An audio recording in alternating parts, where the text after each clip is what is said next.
What's going on, guys? It is a Sunday, and that means we get a Sunday stream an hour early because, no one has anything else to do because we're all stuck at home. Social isolation to save, to keep everybody safe, which is a good thing.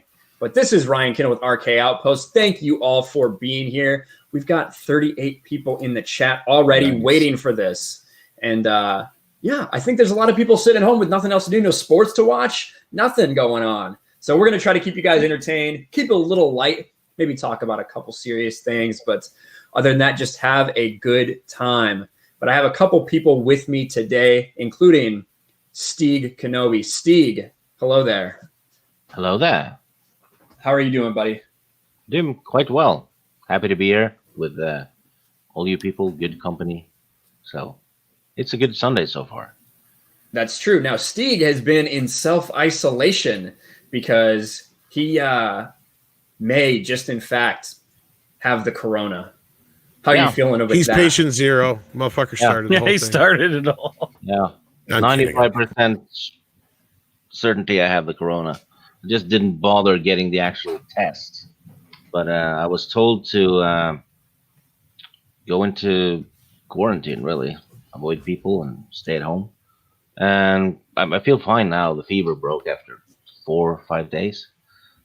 But it felt like a cold, just a mild cold with a little bit of flu in it, tossed in. Well, that's not too bad. We're glad you're good. We're glad that you're old, but you're not that old that it's too worrisome. So I'm young at heart, so it keeps me safe.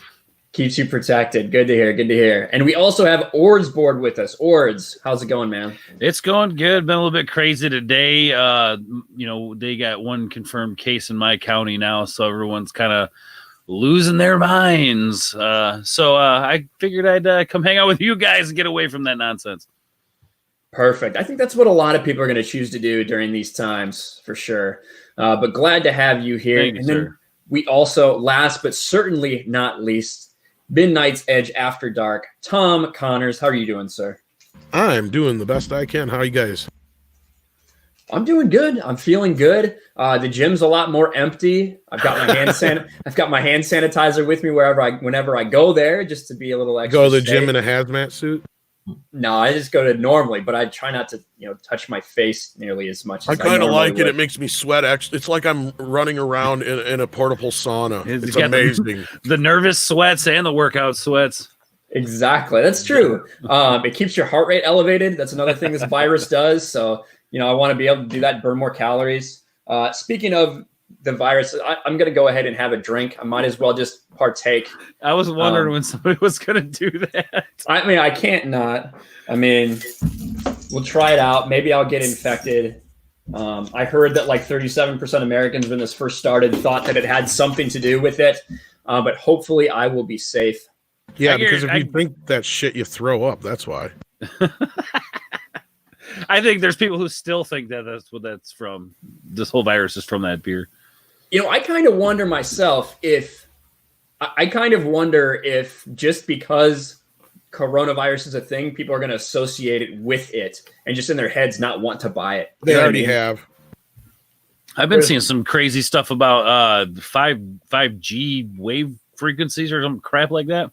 You've been listening to Alex Jones, I see. No, I've been seeing people post this stuff. Like, as I'm watching the coverage and stuff, there's people in the chat like, why don't you ask it, or why don't you say shit about 5G? Like, what are you guys talking about? It's crazy conspiratorial nonsense, man. Nothing. Listen, we don't know a lot about it, so people are kind of free to make up their conspiracies at this point. Everyone's worried, but we got a lot of people here who are ready to have a good time. And let's say hi to a couple people in chat. We have Mary Mayhem, who's modding it up in chat. Thank you so much, Mary. Red 5 is in the house. Culture Casino in the house. High Ground Master. Ryan Kinel is humanity's only hope of surviving the coronavirus. The only way is if I give it to myself first. And then I will be immune, and then I will spread it. I will spread it to the masses. I'll do my duty. But thank you, High Ground Master, for being here. Now this is I saw Mary share something. Mary's sharing a bunch of stuff. Benzo's in the chat too. If you haven't already, smash the motherfucking melee button. Smash that melee button. The Real Review 3000 is here. What's up? Now, Mary just dropped this link a little bit ago in chat. Want some sweet Arc Outpost swag? You can find it here in my new Teespring store. If you guys want cool stuff, it is in the link in the description of the video. I got a bunch of new stuff in there. Go check it out. I see the Price is Right review is in the house. Jennifer G's in the house. Orsboard, some guy named Orsboard is in the chat. Says, sup, suckers. So Price is Right review, was it better with Bob Barker or Drew Carey? Oh, you got to go Bob Barker. Of course, that's a trick question. Shut the hell up. We've got Selena Dominguez in the chat. What's up, Selena? Good to see you here. Nightmare, Kristen Stoleski, Doug Kraus, Trace XL. So does that make Stieg a floozy? What do you 8 think out about of 10 that? for that one. 8 out of 10. I was gonna say, Yeah, that was an 8. It was Yeah. it was good. It was good, but it wasn't an actual. Like, it wasn't what Stieg could do. it was a sick pun. You got an 8 out of 10 though. That's pretty damn good for That's- Steve. That's yeah, that is good. That is good. I see the Saint says, I'm here, fucker. Well, good to see you, the Saint. Good to see you. Willie Woodward, stupid question. Is Ryan Kinel the guy who hates Baby Yoda? Yeah, I am. I am, Willie. What's up? Good to see you here. I see Becky Broward in the Becky Brown in the chat. Hello, Becky. Always supporting. Jason C. Borg Porg. Asking about Jim Carrey pork and beans. Yes, a lot of people. Tug Life, I see that Tug Life in the house. So many people, already over 100 people in chat. This is awesome, Nice. guys. That's Thank you killer, so man. much. Thank you so much. Now, we're going to get into a couple things today. And then once we get a big crowd here, I'm going to thank all my wonderful patrons who support me week in, week out. You guys are all so awesome. So we're going to get to that when we get a bigger crowd here. So get max exposure. But I wanted to talk about Star Wars, The Rise of Skywalker novelization. Now, all this stuff's been coming out. We know that. Go for it, Willie. It's engagement. I'll take it. Thanks for being here. But with all this stuff with The Rise of Skywalker, we know it's a fucking mess of a movie. The novel has come out and just made everything worse, if that's even possible. What were your reactions to all the Rise of Skywalker novel stuff? We'll start with Stieg. I was baffled. Baffled because it got worse? Yeah. And they, the thing I noticed the most was that they said, that Palpatine was dead before he hit the ground in it. So it was basically just a corpse falling. But if you watch the movie, Palpatine is screaming the whole way down and using the Force, shooting lightning.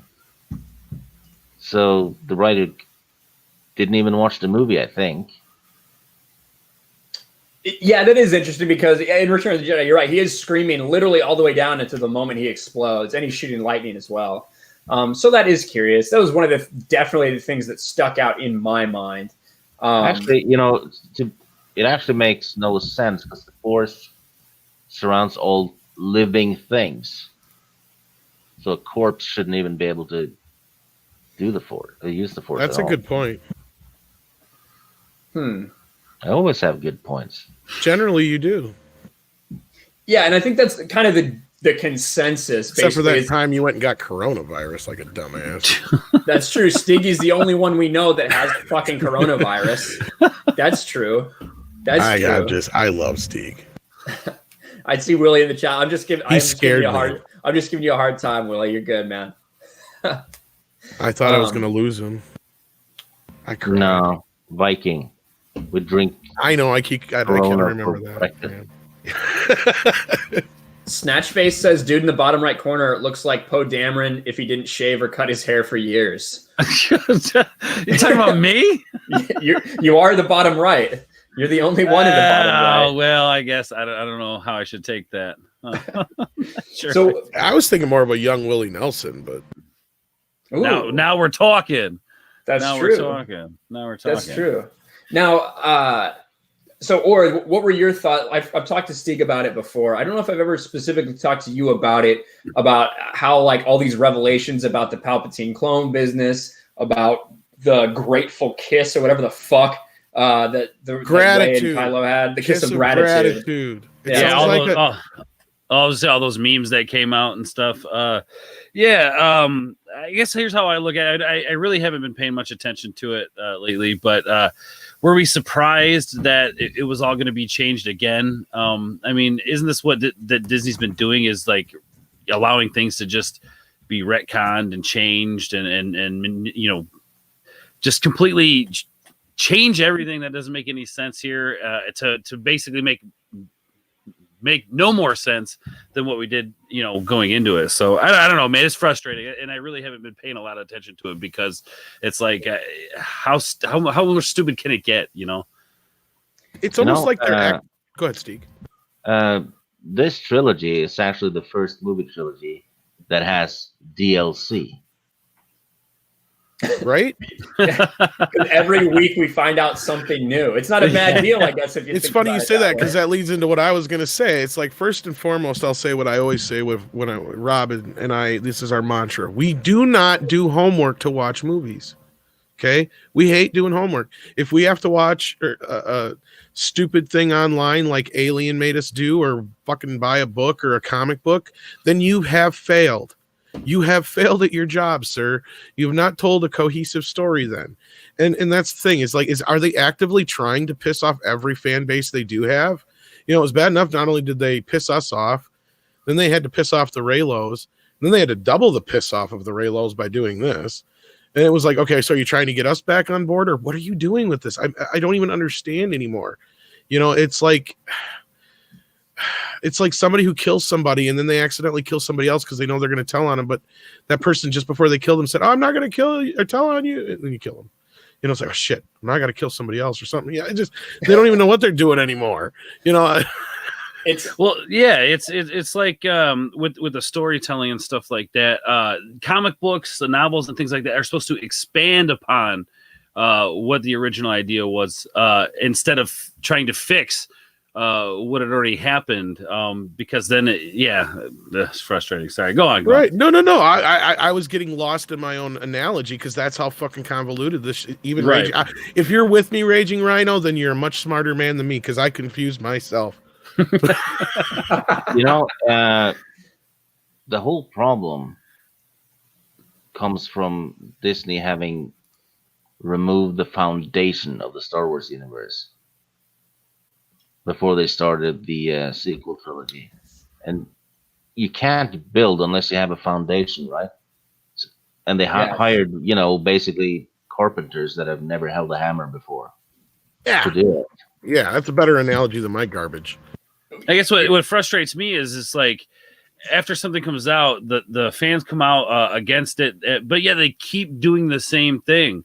They keep pushing these things that nobody wants, and they all it takes is a quick Google search to see what fans are saying about these things. But yeah, then they keep doing it. It's the definition of insanity. Yeah, I think that's what I was kind of getting to. Really, it was like I don't know who they're trying to make happy anymore. I really don't. They don't. I don't think they do.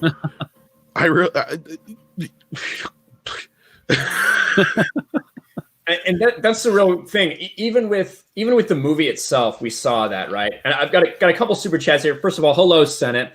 I'm glad you're here. I appreciate you. Matt G for $1. Thank you, Matt G. Appreciate you. And then Raging Rhino, who I was on a stream. I was on a stream with earlier today, which I think was yesterday for him. I watched some of that this morning. That's right. Australian 99 cents. I was inundated with Australians. I was learning about their culture. So it was very interesting. You were surrounded by so much masculinity, you probably almost went gay, didn't you?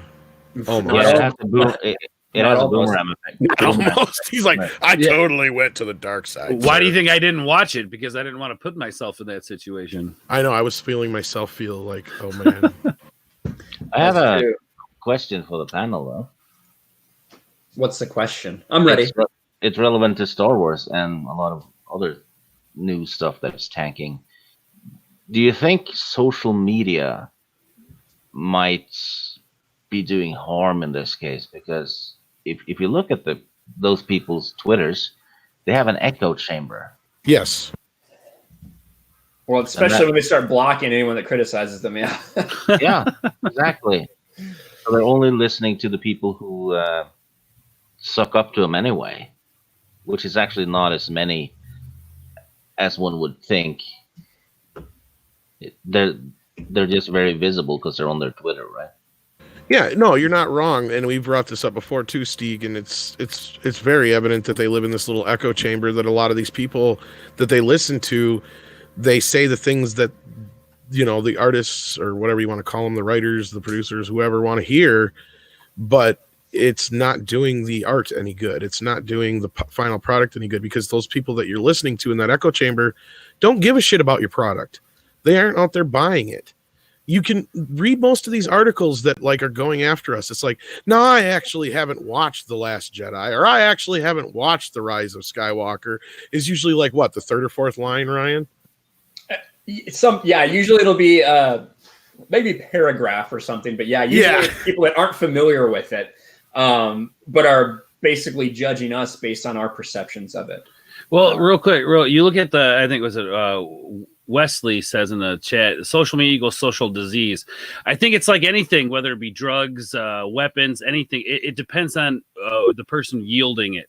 The internet, social media is a good thing. Again, it's who's using it and what they're using it for, I think, is the important thing here. Yeah, it's a lot like Genesis. In the right hands, it can be a very powerful tool for good. In the wrong hands, it can be a very powerful tool for evil. Right. That's true. And Matt G right here, we just talked about how information about the Rise of Skywalker is still coming out. Maybe that will finally be put to a halt here. For $2, Matt G says, Disney has announced production on Episode 9 has halted. Finally? Finally. We can stop learning more about this fucking movie. They've only been filming it for the last, year. They're still writing the story. Well, yeah, that's been an ongoing joke on me. It's like they're still filming it. They're still writing and producing and directing. It would surprise me if they were like, oh, hey, by the way, we are going to do a second part to this movie to explain all the things that we screwed up before. A series, probably. With Rey in it, maybe? Animated, perhaps? Isn't that the rumor that's been going around? That was one person on Twitter that responded to someone saying, that shit ain't happening. I mean, listen, they already have a very kiddie one that basically just relives part of the sequels and part of the OT and part of the prequels that is animated. They'll do some more of that stuff. But I think even Disney is too fucking stupid to dip back into these characters. The characters themselves aren't interested in reprising them. People aren't interested in it. They need to move away from it. They're stupid. They're not fucking stupid. Well, maybe they are. I don't know. But speaking of the Rise of Skywalker, I wanted to get into the Rise of Skywalker novel because Ray Carson said a couple things the other day that got some people kind of amped up. And, I wanted to go over that. But, I'm having a hard time because even though I wasn't blocked at this time yesterday, when I woke up this morning, I was blocked. I didn't even look to see if I was. I almost guarantee you're not. It's basically just a couple people who have had replies to her, but for the most part, it's me because I made a video about her. I made a video about her, and we're gonna get into it. We've got a couple more super chats I'll hit real quick. The Price is Right review. Thank you so much, man, for $5. I love how these SJWs keep doing my job for me. Red pilling more men and women when people like Ray Carson bash on men. Ladies are digging their own graves. Yeah, and the thing is, we'll get into some of her replies and the fact that she didn't even acknowledge any of the women that disagreed with her in a shocking turn of events. But thank you for that super chat, my man. And then Jason C for $20. Thank you, Jason. Hail RK Outpost. Hail to the distinguished guests. And hail to the fandom menace. Absolutely, Jason C. Thank you very much. Appreciate you, man. Appreciate you. Thank you for that generous super chat. And then we also have Anna here. No one cares about it anymore. No one cares about Star Wars after what has happened. Yeah, a lot of people are not blocked. I'm not. Basically, no one is. Thank you, Anna. Well, and we'll get into this here because Ichibaka actually captured some of these screen caps. So I can go here. He wrote this article shortly after Ray Carson did all this yesterday. But this is the tweet that set it off from her. Ray Carson, she retweets this from the Star Wars Refuge that says, what Star Wars moment brought you unqualified, uncontained joy? What Star Wars moment broke you with happiness? And she says, I desperately wanted to see a girl Jedi on the big screen. So in The Force Awakens, when the lightsaber whips past Kylo's hand to land in Rey's instead, I still get weepy thinking about it. I waited 40 years for that moment. She must have missed the prequels. Oh, geez. Yeah, a lot of fucking people brought that up. Stieg, I know you did. What did you say to this woman, Stieg? Told her to watch the Clone Wars movie because that has Ahsoka in it. And she's one of the main characters, and I pointed out the prequels and all the characters Disney threw out when they scrapped the EU, all the female characters, which was probably a few hundred. Including, so far to this point, one of the most popular of all time, Mara Jade. Yeah, and Mara Jade even had her own video game. She did, that's true. Yeah. She is, and I know a lot of people are saying there's no way she's 40. She's actually 46. She looks quite young. Maybe it's her haircut. Here's my video that I made about it. I said some very nice things about her in the video. I said that I really liked her haircut because it looks so much like mine. I thought that was very nice of me to say. And I guess she didn't appreciate it. Well, maybe she's born with it. Maybe it's Satan. I don't know. I believe you genuinely meant that, though, Ryan. Legitimately. I did. Like, nice hair. It looks like mine. I'm handsome. Nice hair. I was calling her a handsome lady. Yes. Handsome lady. I have to agree with her on one thing, though.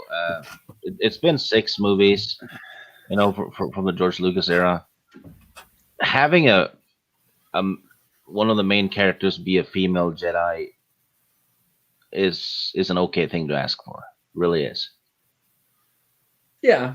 Well, and I think that the thing is, the idea that she's been waiting 40 years to see a female Jedi, or girl Jedi, not female, I thought it was weird to say girl, a girl Jedi. And this kind of goes into the whole fact that these people are like Twilight people. These are the people that are writing the books. These are the people that they want as the fans. I wanted to see a girl Jedi on the big screen. She made this caveat on the big screen, so I guess we can't, technically you can't say, all these EU characters because they're in the books and things like that. However, the fact is, in the prequels, we had tons of female Jedi appear on the big screen. And then, of course, the Clone Wars movie, which I'm not saying it's very good, but it was released in like 3,800 theaters domestically, and it was released internationally, made about $80 million worldwide, features Ahsoka Tano, one of everybody's favorite characters, evidently, and that is a female Jedi. So the idea that there's never been one on the big screen is absolute insanity, and she's just fucking wrong. Yeah, and Rey's not even a Jedi, because in the following movie, it's true, she's not. The title refers to Luke as the last Jedi. That's true. Well, yeah, because they kind of build her up as something kind of different in The Rise of Skywalker, not exactly a Jedi per se. Sorry, Ryan. She holds a lightsaber, but that's not enough to be a Jedi. Han Solo used the lightsaber in Episode 5 to cut up the Tauntaun. Doesn't make him a Jedi. True. Well, and Lost Jedi saying Ahsoka's not a Jedi. Ahsoka is not a Jedi in Rebels or at the end, but she was a Jedi Padawan. She was a Jedi in the Clone Wars. For sure. Yeah. I mean, if she didn't agree, if she didn't walk away from the council, she'd be a master. You know what I mean? Well, she's so OP, I'm sure. We've got Rosetta Allen here, $5. Thank you, Rosetta. She ignored me blasting her and trolling her sexism, then said it was just men mad at her. I'm a male now, apparently. She misgendered you. I cannot believe someone with pronouns in their bio would do that. How awful. Shame. Disgusting. Dash Attack for $5. They gave up on PR. They gave up on continuity. Everything just relies on Soul and Filoni and Favreau to fix everything while creating more problems. Yeah, Charles Soule, who is one of the decent writers, honestly, at least for the comic books. We'll see how he does in novels. But yeah, 100% Dash. Appreciate that super chat. Lost Jedi 22. They need to level up Rey's woke points and make her identify as a male. Jesus. Maybe that would be a way. Never thought of that before. Up those woke points, get her to transition. That would really get everybody going. And then Trace XL, thank you, Trace. She didn't just want a girl Jedi. She wanted a lead girl Jedi in live action as the focal character in the film. Someone just as important as Luke. Well, yeah, exactly. And the thing is, I don't think anyone really has a problem with that. What people have a problem with is the fact that in order to elevate her to this point, you fucking destroyed one of the greatest characters of all time. Well, Trace is wrong. Someone as important as Luke. Luke was never important, according to the sequel trilogy. It was all about the Palpatine family. Luke actually, behind it all. But yeah, they named it Rise of Skywalker. Luke actually achieved nothing. Little do you know that Skywalker is the name of my little man, too, so... Skywalker. I mean, it was about my granddaughter, so at some point, my little Skywalker rose. Oh, my God. Oh, no.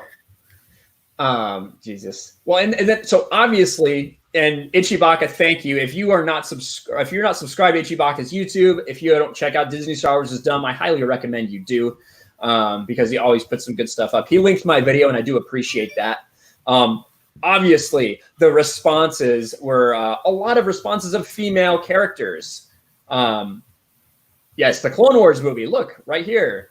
That's a good point. You have Ayla Secura right there, who did appear in the prequels. You have Adi Gallia. You have tons of female Jedi. Now, they weren't focal points necessarily, but they were definitely on the big screen. And yeah, I am blocked by a lot of tweets in that thread as well. But then, of course, after posting this ignorant shit on Twitter for everyone to comment, she says this: Jesus, all these dudes in my mentions pointing out the female Jedi in the prequel trilogy who have no real roles and die horribly. So she starts to move the goalposts on what she meant. Evidently, not any female will do. It's only the female that she determines is important enough. Yeah, and unlike the males dying horribly in Order 66, I mean, everyone dies horribly in the prequels. Yeah, that's true. I mean, yeah, the Empire had a pretty strong hold on everything. It was pretty crappy for a lot of people. But and it's frustrating, right? Because I'm convinced that this is just my guess, because she's showing a severe lack of understanding about these female characters initially, and then not even realizing that Ahsoka, in fact, was a Jedi who appeared on the big screen in the Clone Wars movie. I feel like it's hard to not know Ahsoka if you work at Lucasfilm, because I imagine Dave Filoni says her name about once every 5 minutes. I think he's obligated to do just that. But yeah, to not know that Ahsoka appeared on the big screen, you're either fucking stupid or you're ignorant. I'm choosing to believe she's ignorant. What, like, when she's talking about the lead character. I mean, Star Wars is made up of many different lead characters. Even in the Clone Wars animated series, you see multiple main characters having their own story arcs. So when you define main character or lead character, there are many different lead characters within Star Wars. Yeah, and a lot of the side characters in the prequel trilogy got their own comics, which were awesome. Ayla Secura had an amazing arc in the old comics. That's true. Yeah, Ayla Secura was awesome. Yeah. Luminara obviously had a lot to do in the Clone Wars. So many of these characters, some of them which were brought from the EU into canon by George Lucas himself. From the EU into George's world, the 6 movies and the Clone Wars. It's pretty incredible. We got a couple more super chats, and then Tom, I'll share your screen here. So I think I see where this is going. Oh, it's just her thing, her Yeah. webpage. Rosetta Allen for another $5. Thank you, Rosetta. I've been misgendered. Someone called a PC police. Oh wait, I don't care what people think. I stand on principle's dear fandom menace. Thank you, Rosetta. I think that's pretty much how we all feel about pronouns. Raging Rhino Australian 2.99. Not a female or a woman Jedi, a girl Jedi. What the fuck? LOL. Yeah, exactly. It seemed like a weird way to phrase it for a 46-year-old woman, to be quite honest. And then Rosetta Allen for another $2. We are all males criticizing her. How sexist. Indeed. How sexist. How sexist of us all.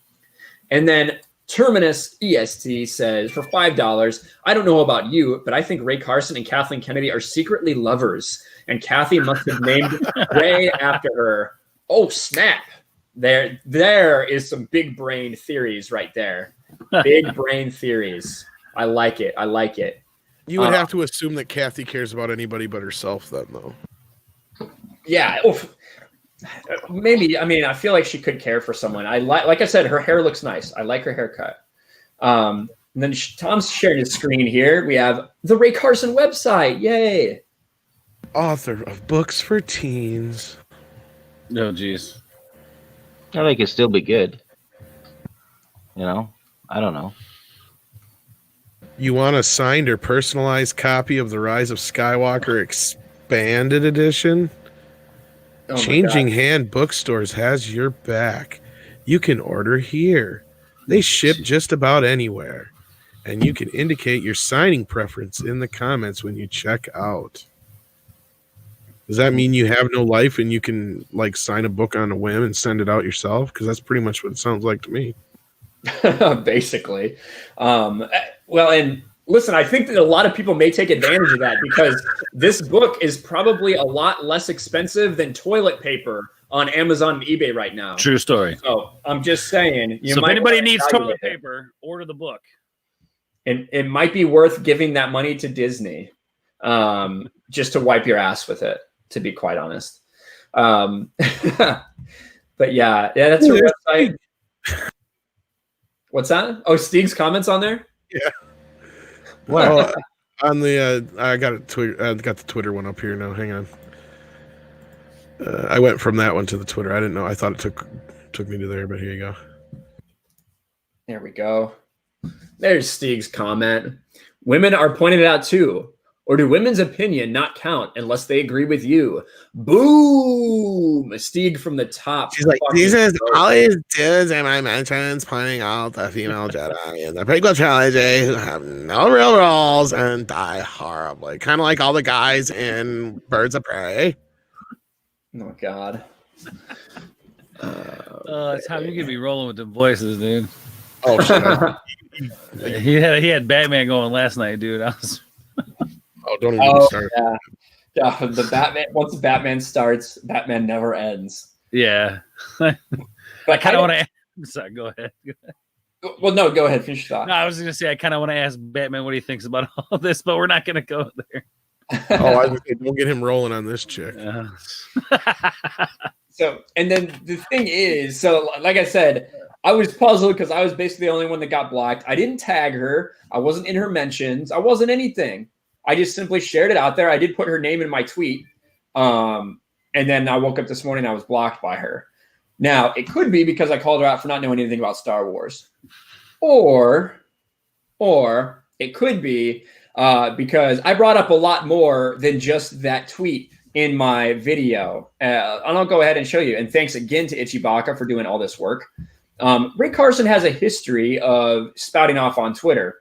And I've kind of been waiting for an opportunity to talk about it. And this was the perfect opportunity because she made herself look like an ass. I figured why not bring this up as well.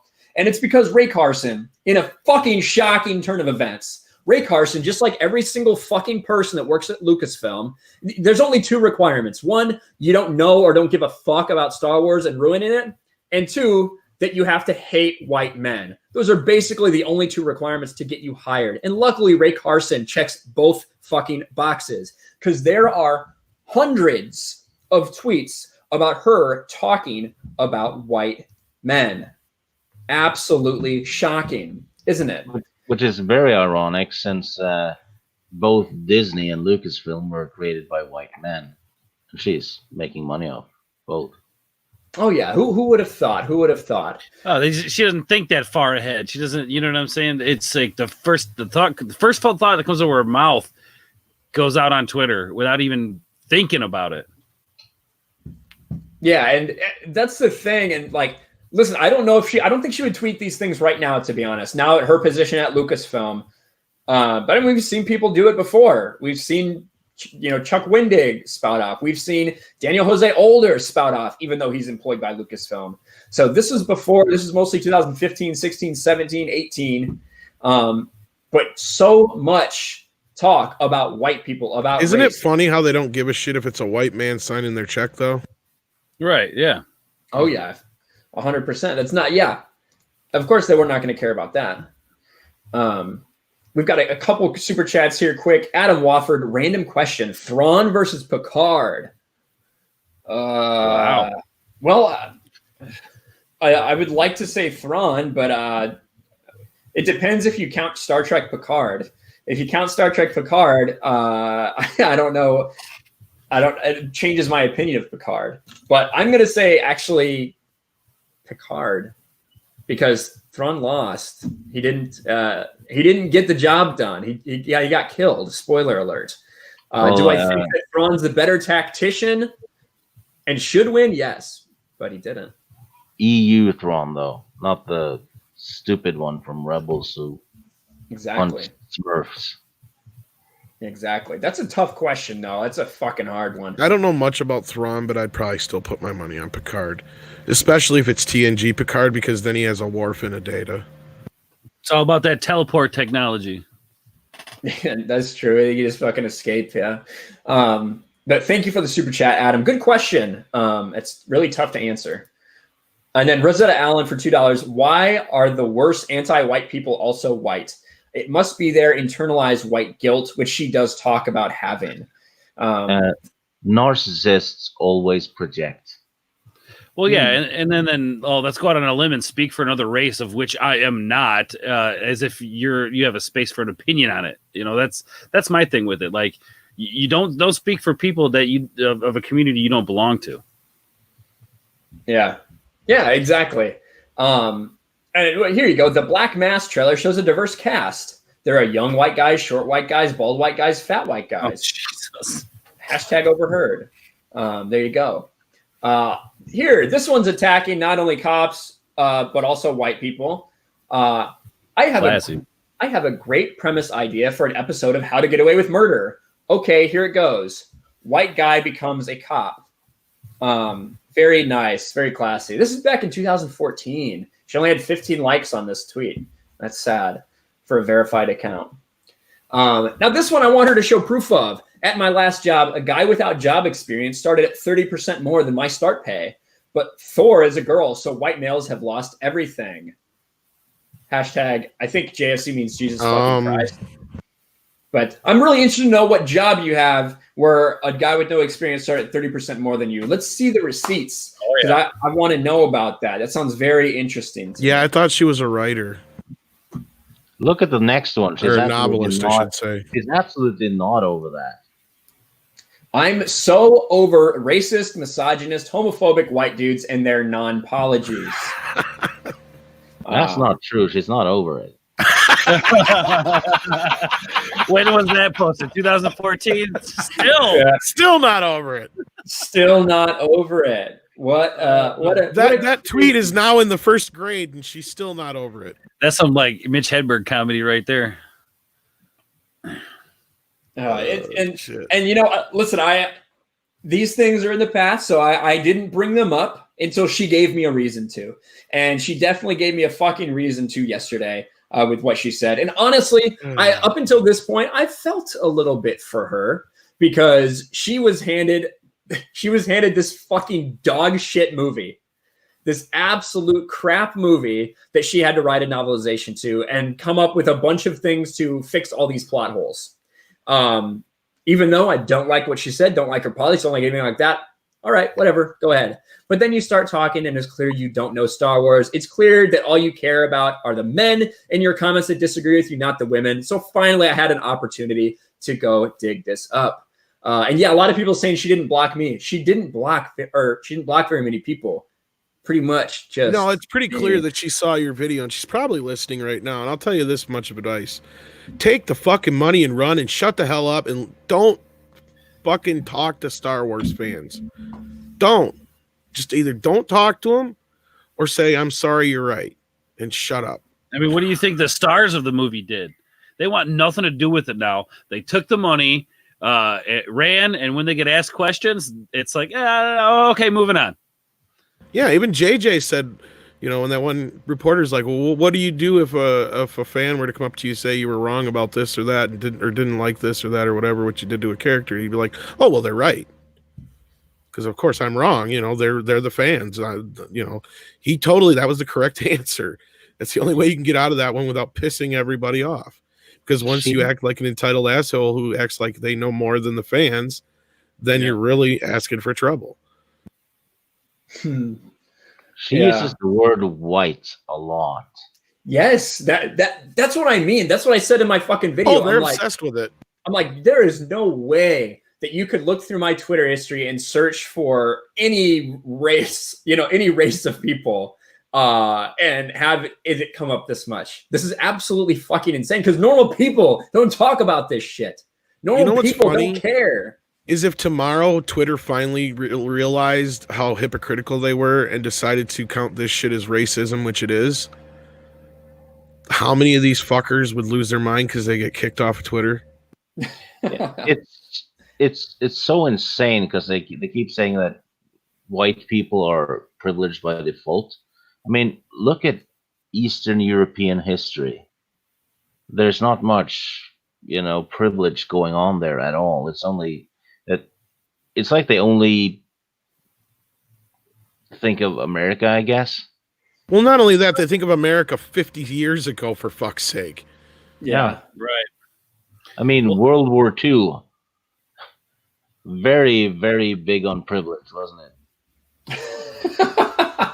Right? Yeah, exactly. We got to go ahead, Orbs. You see even right there on the screen, it says, today I'm on PS3, I'm playing White Savior, Far Cry 3. Why are you, if you got a problem with it, why are you playing it? This is exactly. Well, and then she says, well, this is a pretty apt hashtag. She's probably heard this from a lot of men in her life that tried to fuck her. Hashtag might not be able to finish. Just saying. Is that a man problem? That's a man problem, right? Well, what's sad is she isn't bad looking, like you said, until she chopped her hair off and tried to look like Ryan. Yeah, I mean, you try to get this haircut going, it's not going to work out too well for most people. She's trying to recreate the success. You know what I'm saying? Yeah. So we've got a super chat here from Andreas Rembrandt for 50 Swedish kronor, because the only reason I fucking know that is because he says, these are Swedish kronor. You asked me on my last super chat. Also, who does the best Boss Nass impression? Well, that is a very good question. We'll have to all go around and see. But we also have another guest, an unexpected guest here today. First time on my channel. Andre from Midnight's Edge. How are you doing today, sir? I'm excellent. Thank you. How are you? Thanks for having me. Oh, absolutely. Absolute pleasure, my man. We are just talking about Ray Carson, the Star Wars Rise of Skywalker author, and some of her absolutely nonsensical comments about, of course, she works for Lucasfilm. She's talking about her hatred of white men. No surprise there. Yeah, I think that's pretty much what we can expect from the Star Wars story group and anyone associated with it by now, isn't it? It sure seems that way. And to just kind of recap a little bit, I made a video about her yesterday after some of her illogical comments about Star Wars and about female Jedi. Her claim that there had never been a female Jedi in the big screen until Rey, which is just provably false. I made a video, lit her up, talked about all these tweets, these fucking hundreds of tweets about her talking about white men, and she blocked me.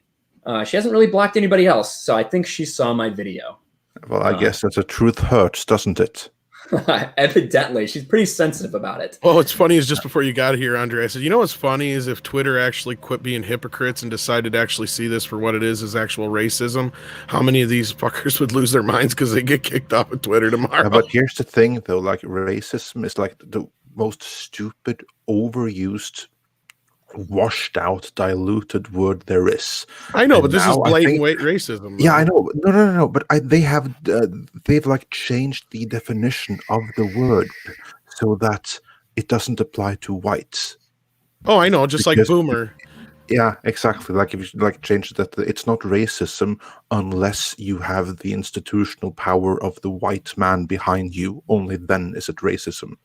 So they basically like trying to change it so anyone can say whatever they want, but unless they're white, it's not racism. So against whites, you can say pretty much whatever, and it's perfectly fine. Yeah, it's somehow become this thing about power and privilege, which for the entire history of that word, that had never had anything to do with it. That's just what these people do. But for Andreas super chat, I think my guess is that Tom does the best Boss Nass impression. You, sir, are probably correct. Oh, there you go.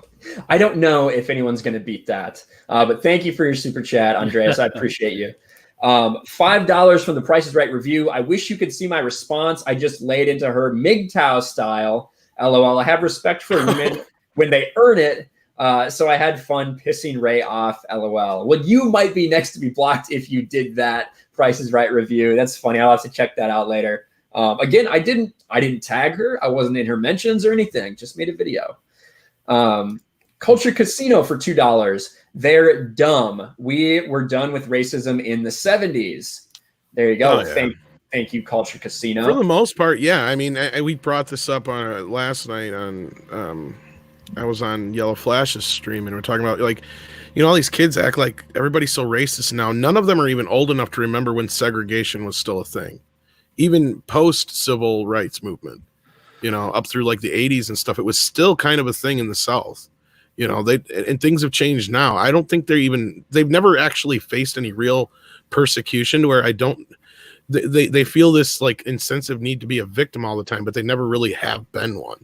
Yeah, you're right. No, you're totally right, man. It's they don't understand because they weren't there. They don't get it. You know, they don't understand the history behind it. What true racism looks like. I mean, just do a Google search and you'll see these terrible images of people being hanged back in the day. Like you're not being persecuted these days. People, I think, have lost touch of what persecution is because, again, like you said, they haven't been made to suffer. No.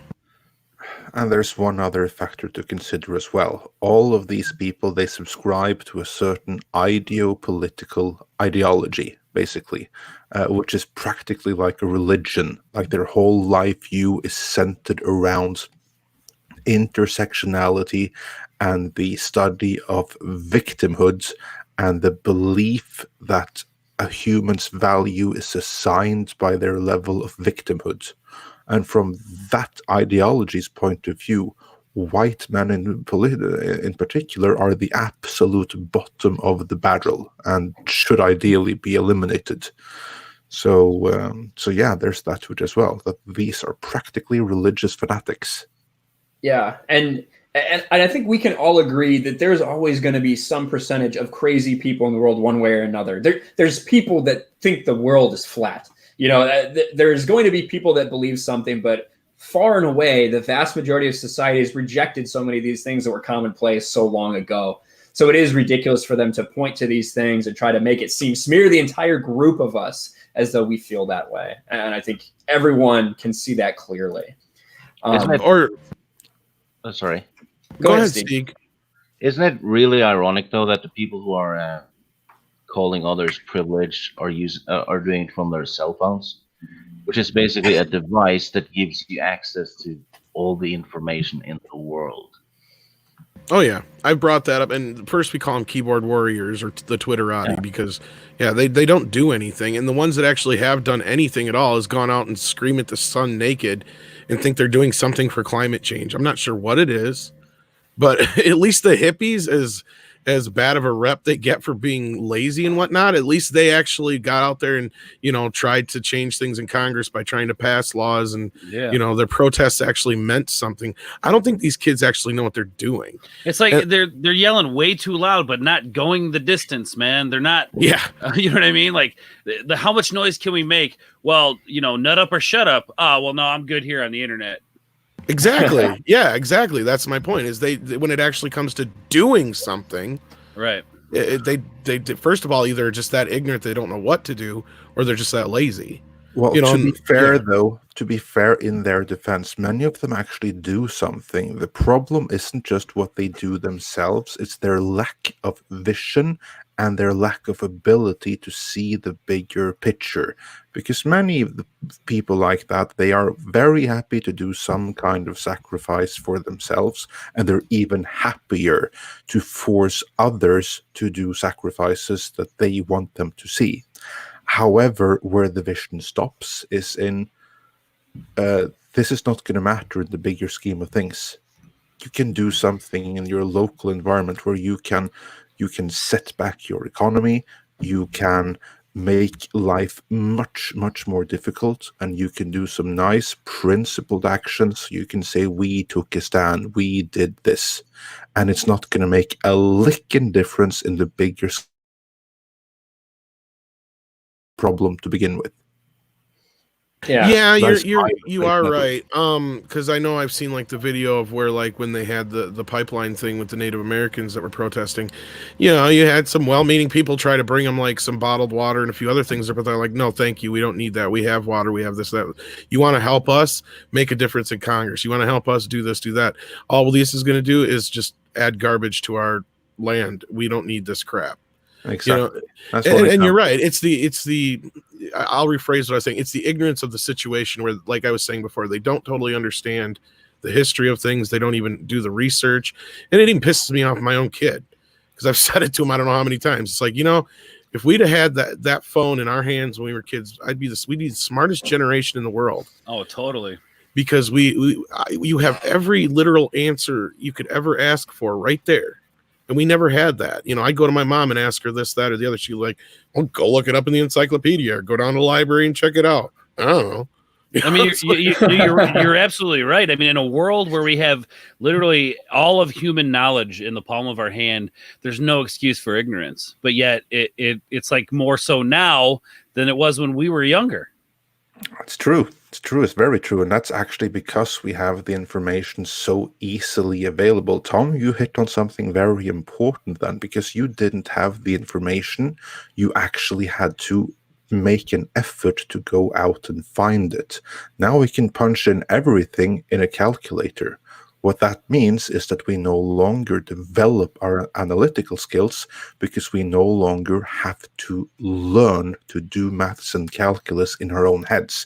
When you no longer have to do that, of course you can find the answer faster in a machine, but by not going down and doing it on pen and paper, basically, you are no longer developing the skills to do so in your mind. Like, case in point, when we went to the moon in the 60s, and by we, of course, I mean the Americans, but basically the general the human race that apply. Right. Yeah, the human race, but it was the Americans though. But basically, then they had engineers, and their math and calculus training was so much more advanced back then than it is right now. If you look at, like, for instance, a high school math assignment, each decade from the 50s to the 60s to the 70s to the 80s to the 90s to the 2000s, and now it gets dumber and dumber and less advanced for each passing decade. And 50 years ago, the people that sent us to the moon, they could do all of the necessary calculations on pen and paper, and they did that on the fly. Whereas now we have to punch it into a calculator. And if you ask the people who punch into a calculator, like, for instance, what is the square root of 26? They're not going to be able to tell you that. Whereas an engineer at that time, they would just stop and think for like 10 seconds and they'd have the answer, because their brains have been trained for it. So having all of that information has in some way made us more stupid, because we rely too much on just looking up. And in looking up, we no longer know how to ask the right questions. Yeah. It's not, Isn't that the same that new writers are doing? They're just copying and pasting. Yeah, that's what I was going to That's get around true. to. Is this kind of bleeds into the that generation or the upcoming generation as far as, you know, the creators, because they don't do the research when it comes to just general, you know, knowledge of the history of the franchise, the rules of the Bible of the franchise, and, you know, what the fans really gravitated towards in that franchise.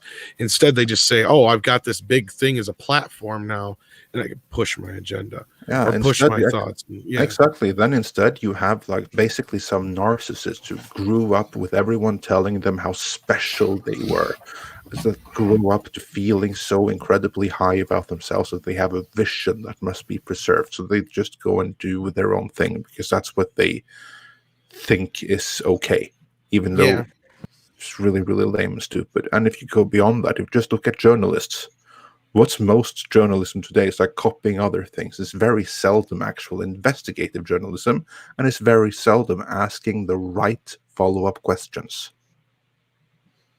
Oh yeah, that does. Just look at all of the sites, all of the clickbait sites that we all are, you know, very familiar with.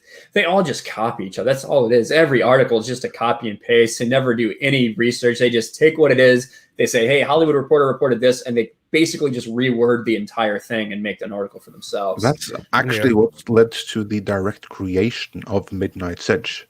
It was my frustration with just that. It was like, okay, here a studio put out this spin piece. Why the hell are all of you just repeating and parroting that without asking this really, really obvious question? Yeah, or like our number one thing we do when we do start a lot of these videos is if let's say, you know, Hollywood Reporter says, "Oh, there was an interview with so-and-so, we will try to track down the original interview so then we can get the entire context. Because that's exactly what Andre's saying is they'll throw this spin out there. And it was like the whole 007 thing. Yeah, some people may say that, they were smart and they jumped the gun and they got ahead of everybody else by canceling that movie. I say, no, actually, they lost a shitload of money by not just letting it go out, because they were looking at making $88 million that first weekend, and that would have almost covered a lot of their problems. And now they went and made $60 million more worth of problems. And until we actually get, you know, we know they're reshooting, which they probably will, then we can say, haha, we were right. But until then, everybody's saying, oh, they're just doing this because of the virus. It's like, yeah, no, they did this way soon, too fast, early for what everybody else is doing now. Because trust me, Universal and Disney thought long and fucking hard before backing off of these movies. Is there, let me get to the couple of these super chats. Then I actually have a lot of questions about that exact stuff, all this moving of movies, because with more stuff coming out every day, it looks more and more likely that everything is just going to get canceled.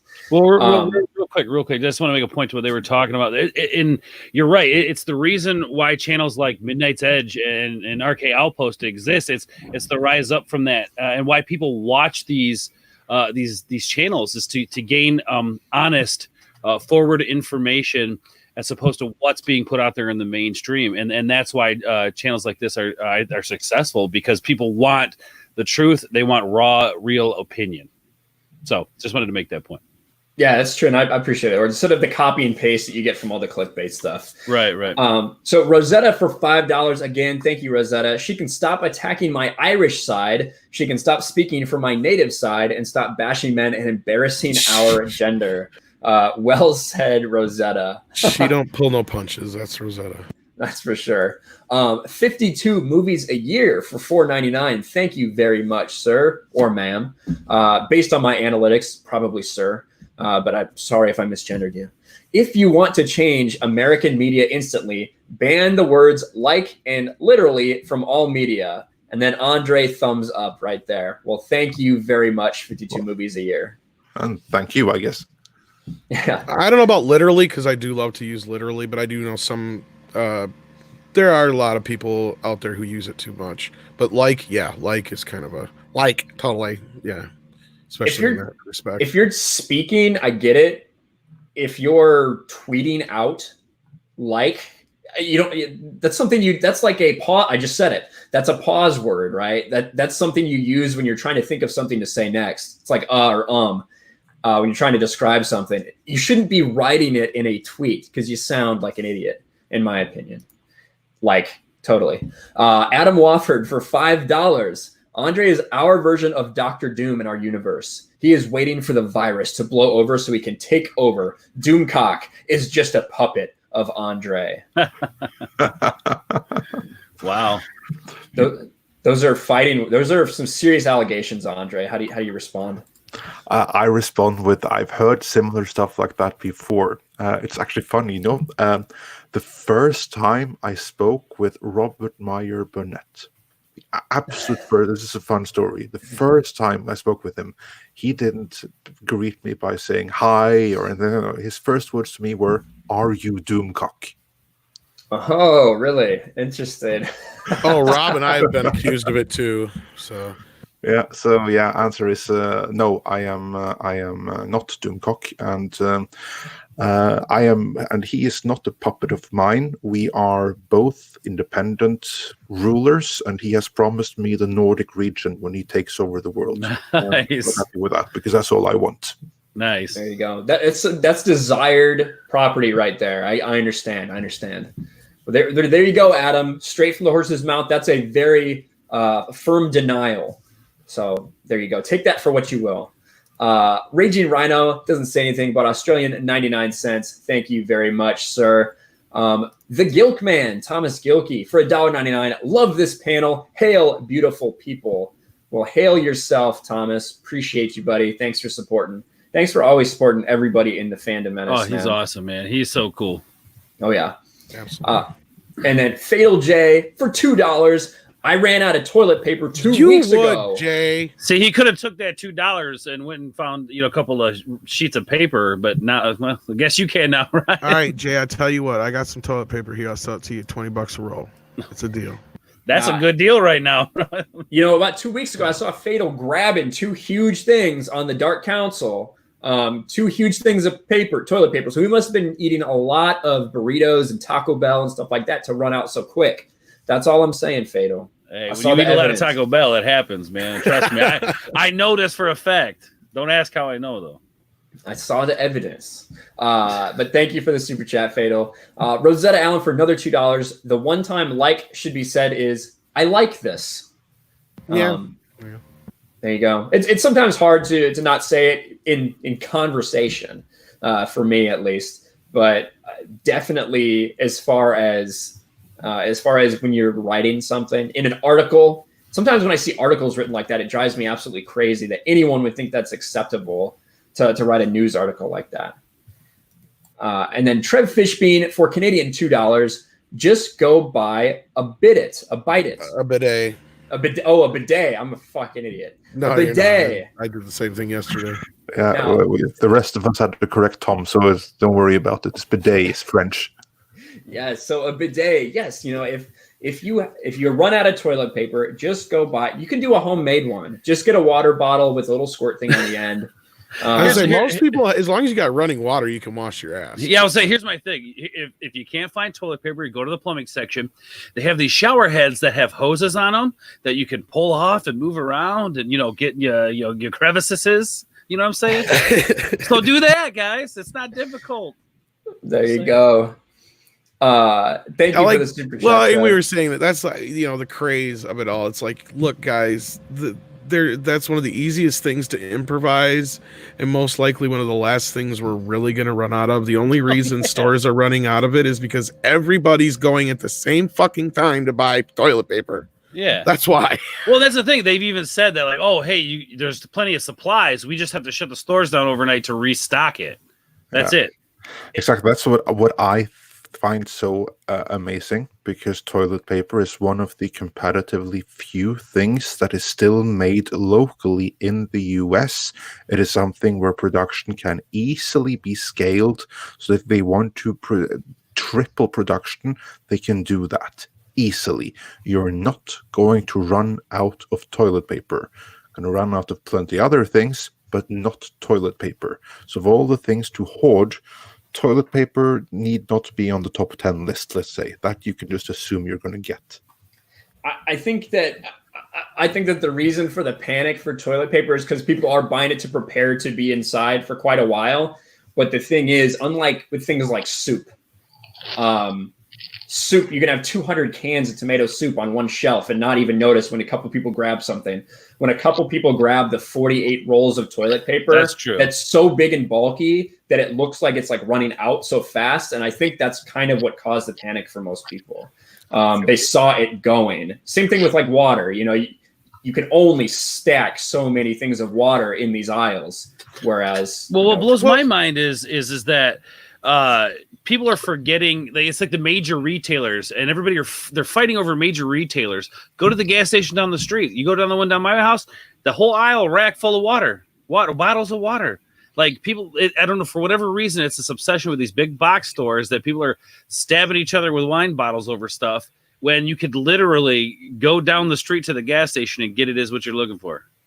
Yeah, it's this, and again, it's the media feeding into this craze, and believe it or not, these stores, I'm sure they're, as much as they act like this is such a horrible thing that all these people are acting, no, fuck you, they're making hand over fist right now. They are loving every goddamn minute of this. Now the workers may not be, but the higher ups who are making a lot of money, oh hell yeah. Well, that's the thing, and especially on toilet paper, like you guys are saying, it's readily available. It can be ramped up very easily, so it's just easy money in their pockets. Well, not just that, they're selling out of everything. How often do these stores really sell out of everything? You know, not everything, but, you know, like the main necessities, and they don't usually clean their meat aisle out. They don't usually get their frozen section cleaned out, their canned goods. Hell no, they're throwing most of that shit out in the when it goes bad. You know, this is a very great time for them, but shit's going to get rough for a lot of other people. And that's kind of what Andre's saying is like the production of things is going to slow down eventually if this goes on and on and on. But the things you're going to lose first are going to be the luxury items and the things to do.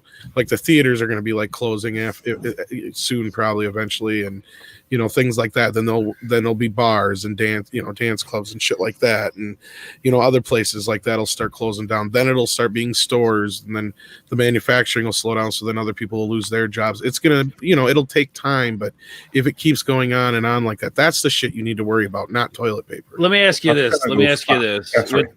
I'll say real quick. Let me ask you this. With the theaters closing down, do you think they're going to gear more towards like a digital ticket where you'll be able to watch the premiere of a movie at home? That's a very touchy subject. I'll let Andre go first, and then he could probably wrap around to that, and then I could probably comment. Okay, cool. Too. Yeah. The short answer to that question, which Tom will get back to, is no. That's not going to happen. Secondly, just for how quickly things are going to go. Like last week in Europe, everything was normal. Right now, we're practically under martial law. In Spain, for instance, you now have police that are in the streets, and their job is to fine anyone else in the streets unless they are going to one of the few okay locations, which is the store, the pharmacy, and the hairdresser.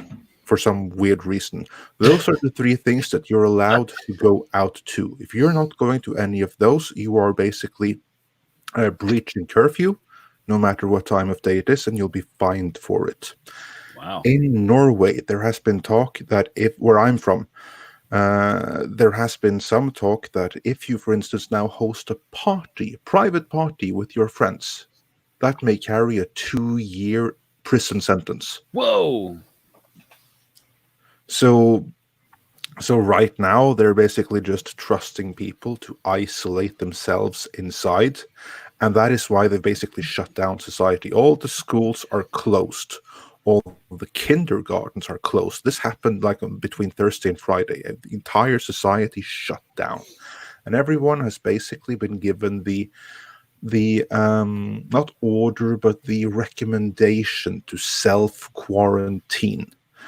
And if they see that people don't, what's next is again going to be police on the streets fining those who are trespassing by being out, because you're supposed to isolate yourself right now.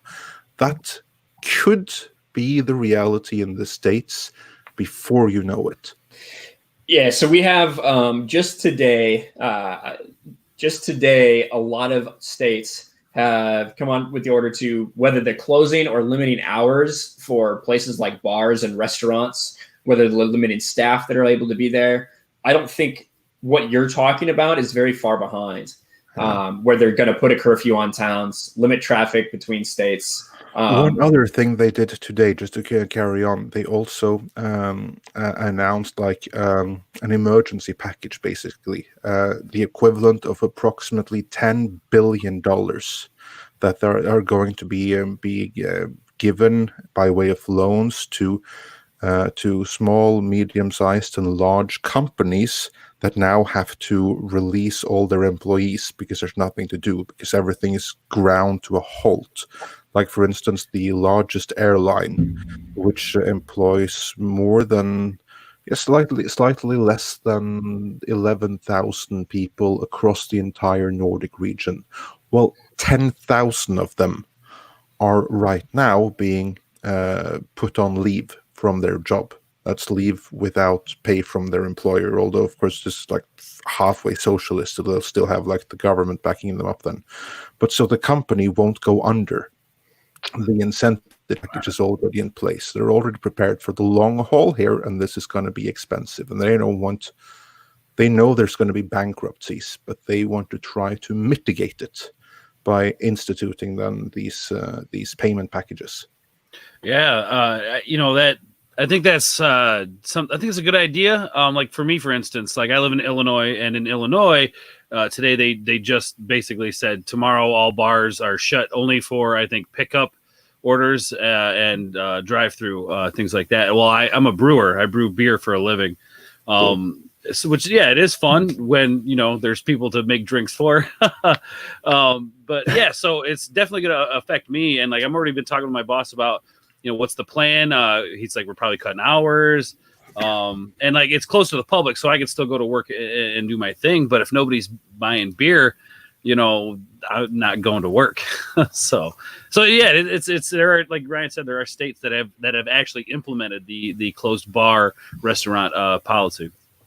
And really, I hate giving over that much power to any government where they have to actually implement any kind of martial law, because then you're like losing so many rights and giving your government too much power. But as long as we can all act responsibly, we could probably be through this in a couple of weeks. So that's the thing. You see what's going on in West Virginia. I don't know if you guys saw that footage, like people in the streets acting crazy. I don't know if you guys saw that on Twitter at all. I don't know about that, but I did see like there were a lot of people posting, the colleges are closing, so what do the kids do? They all get together and fucking party. Right, exactly. Yeah, so that's the thing. Like it is unfortunate we have to give up a lot of those rights, but I also feel like people are stupid and don't follow the recommendations. They don't, it's like, we don't care about that. We're gonna do whatever we want. Like, look, man, the quicker that we all just listen and keep our mouth shut and do what we got to do to get this over with, the quicker we can go back to partying in college. Right. I think it's more like right now we have to look at it as a privilege before it becomes a loss of a right. And I think that's where people miss out on, where people lose it. It's a disconnection to struggle. It's that disconnection to struggle. Oh yeah, this is our right to do this. Yeah, okay, well, when you're giving your, 85-year-old grandma this sickness and now she's dead, how are you going to feel about that, man? No, I think, again, yeah, like if everybody acts responsibly, we could probably be through this whole thing within a month or so. Oh, yeah. And to speak of the theaters, I know a lot of them are limiting their hours as well, and the amount of people that they're allowing in each theater, I've heard. So that'll probably continue to go on to the point where they probably will just close them down eventually. There's new CDC guidance that says gatherings of 50 or more probably prohibited. So yeah, that's going to limit all theaters to cut down to barely anything if that's the case. And especially if you include 50 people, just not in one room, but just in the theater itself. Like I just can't see them staying open at this point. Well, you see Raging Rhino, he's already seen looting going on, so it's happening, man. People aren't. It's just crazy that people just can't listen. Yeah, because here's the problem you have with that. Because there's some areas I've heard already where they're limiting or not allowing people to have gun sales or ammo sales because of how stupid they're being. That's when you're going to start losing rights. That's the problem. Is you start acting like an idiot, you're gonna fuck it up for everybody else, and it's gonna be martial law before we know it. Well, I've got plenty of ammo, so I'm not worried about it. Here's the thing: if you can lose it that quick, if you can lose your rights because someone on the other side of the country is doing something stupid, then it's not really a right. And let me hit these 2 super chats, and I'll kind of give my opinion on that. Matt G for $2. Episode 9 script originally had 1,000 likes in it. That would not be very surprising, Matt G. I appreciate the super chat. And then Rosetta again for $2. You're right about being an idiot. Hugs. I think that is in reference when I called myself a fucking idiot because I mispronounced bidet. Thank you, Rosetta. I appreciate you. Listen, do I want to see what I like for everyone to act responsibly? Yeah.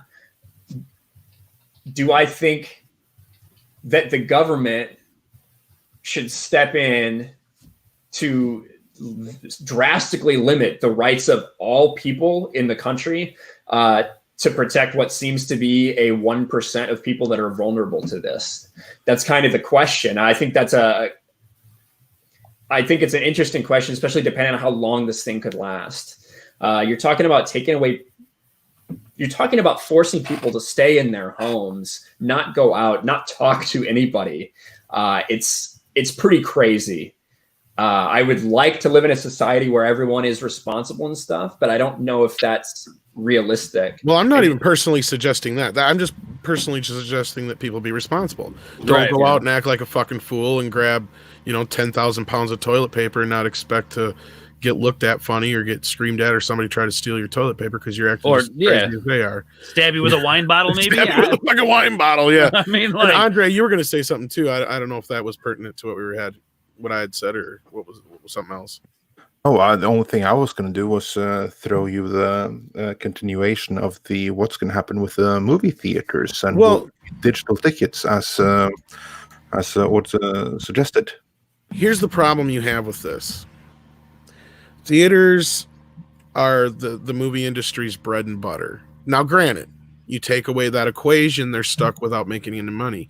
But they've shut down all their productions right now, too. So, for the most part, I don't think that 90 to 95, if not more, % of these movies that are being delayed are going to go to any kind of streaming service first. Mulan, maybe. There's going to be a few exceptions, and that's only because if they do this, they'll have to negotiate with the theaters because they are not going to want to piss the theaters off any more than they have in the last few years. There's a lot of reasons for that I don't need to get into here, but basically the theaters and the studios have not had a great relationship lately, but the studios need the theaters and vice versa. So they're not going to step on each other's toes, I don't think. And if they were to turn around and start dumping movies on Netflix or Disney Plus, I think that would be very detrimental to that relationship. Okay. So yeah, again, there may be a few exceptions, like Mulan, for instance, being that it's a subject matter that's kind of tough to really get into here without sounding racist, but the fact that it takes place in China and that's a big market for it, and the fact that this is a big Disney movie, they could get away with throwing that on Disney Plus and get away with it, but you're not going to be able to do that to Fast and Furious 9. You're not going to be able to do that to a superhero movie like Black Widow necessarily. I guess I never thought about that relationship, that connection between theaters and the production companies and stuff. It's been very strained. Yeah, it's been very strained, especially the last few years, because movie studios have been taking more of the first weekend cuts. And then also in the other end of things, they've been pulling movies sooner than they used to for home video, which that whole window has shrunk in almost half. Oh yeah. So it's like a very, they're kind of pissy about that. That's why popcorn costs so goddamn much, basically. Yeah. I mean, I remember like back in the day when you wanted a home movie, you had to wait like a year, right? Well, it used to be basically a rough 6 months for home video and then a year for like HBO, Showtime, cable type stuff. Okay. All right. And then it would be 2 years for network television. And now that window has shrunk to 3-month window for digital and video. Yep. 6 months for cable, and which cable has almost been replaced with like Netflix now. And then now like a year, I think some of the networks have been showing some of the movies already. Wow. Yeah, It's well, a lot of us saw this article yesterday from Hollywood Reporter, which everybody else, of course, picked up and ran with it. Hollywood could take $20 billion hit from coronavirus impact. And as I'm sitting here thinking about it, do you guys think that this is maybe lowballing a little bit? No, it's going to cost them a lot of money to shut down these productions, but they'll make up as much loss as they can with insurance. They'll do their best to pay everybody because they ain't going to want to piss off any of the guilds. And all these marketing costs increase though if they have yes, that's why I was talking about Bond before, and that's why it didn't make sense for them to be so trigger happy up front, because MGM doesn't have the money like Warner Brothers or Disney does to just go, maybe it's best if we just push this movie out a year. They don't have that kind of money. They have estimated now to have lost $60 million because of this, and they can't really afford to add that onto the budget of that movie already. I mean, yeah, because of that, they had a Super Bowl ad. They had everything ready to roll out for that. They had just canceled the China media tour, right, when they made the decision. Right, and that's something they probably could have worked around. But I can't believe Universal would have allowed them to really do that per se, because Universal was the ones who were handling the foreign distribution. MGM was reliant completely on the American distribution.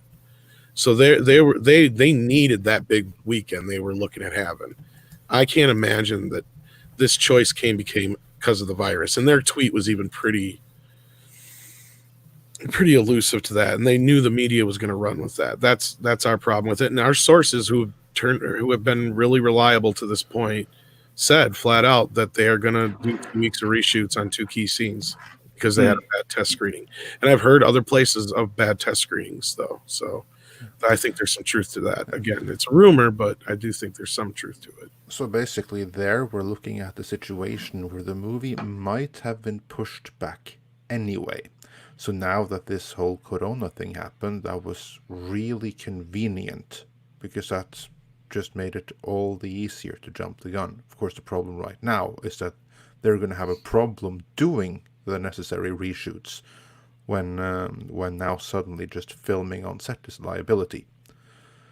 But to them it might have been convenient. Like loads of other movies have been pushed back as well now, but that's genuinely because of the virus. It's only because people aren't going to cinemas right now, obviously. When they're shut down in many places in Europe and in the States, when you have like a limit of 50 people per screening, there's not going to be much money in that. Yeah, and I think everything in the box office, granted, it's not a big box office weekend in general, but everything had about a 70% drop from last weekend. Regardless of what it was, everything was about 70%, which is huge. And for Bond specifically, it is very convenient for the coronavirus. And it honestly, if it was just about that, it would make sense, especially for a Bond movie, because they are so heavily reliant on the international market as opposed to the U.S. domestic market. When you look at a movie like Skyfall, it made just a little over $1 billion, I think. 800 million of that was international. Well, I'm trying to remember if Skyfall had Sony involved still or not, because I think this is the first time MGM is back on board as far as the sole American distributor since like way back in the 90s, I think. Rob knows more of this shit than I do. But yeah, because that's the thing. Universal's handling out Annapurna and Universal, or Annapurna and MGM are in US, and Universal's handling outside of the US.